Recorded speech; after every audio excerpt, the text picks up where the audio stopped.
But I thought I might actually start with the World Cup because the first match starts in a couple days and the whole world's watching. It's usually a time when people celebrate and look at this, except for this one's getting a little more criticism. And from you, from a geopolitical perspective, I'm curious, what do you see going on there, if there is anything going on there, to kind of note of what's happening? Yeah, it's really interesting because the World Cup is it's in Qatar, correct? Yeah. And I remember when it was announced to be in Qatar, there was a little bit of a spike in attention because folks were like, how are you gonna host it in the Muslim world? How are you gonna host it in a Khaliji country, like an oil-rich country?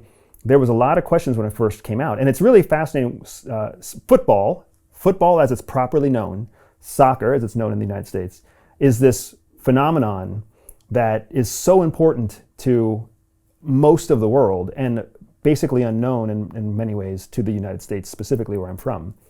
So it's really hard to have a football conversation with anybody in the United States. And they most definitely don't realize that the World Cup is happening. It's happening in Qatar, and it's a big deal. The things to watch out for, I know some friends in the private intel world who are specifically focused on the security and the counter-terrorism aspects of hosting something in Qatar.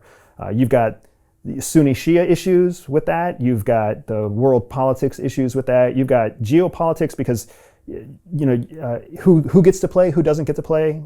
Does Qatar decide? Does FIFA decide? Do politicians decide?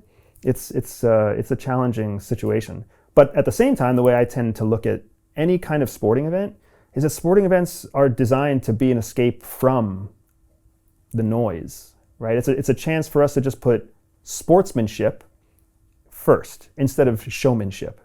And we should celebrate the athletes. The athletes, they're not the ones causing conflict. The athletes are out there busting their asses, man, working hard to master complicated techniques, work as a team, represent their country on a world stage. And my hope is that we'll have an excellent World Cup. The infrastructure looks spectacular because Qatar has gone to great lengths to make it happen. So I'm hoping for positive things. Yeah, it should be interesting to watch. I know it's been quite controversial, and people are saying, did they win it properly? And then all the human rights things are under the microscope, and there's a lot of people talking. But I got a funny feeling once the soccer gets going or the football gets going.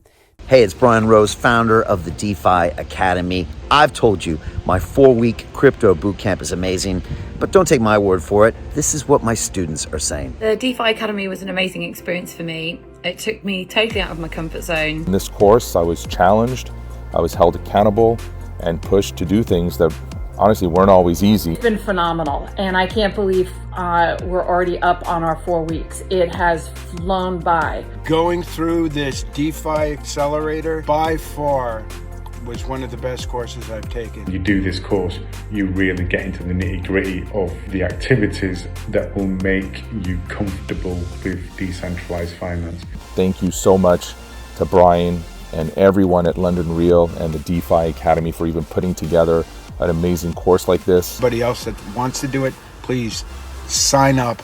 It is well worth the money.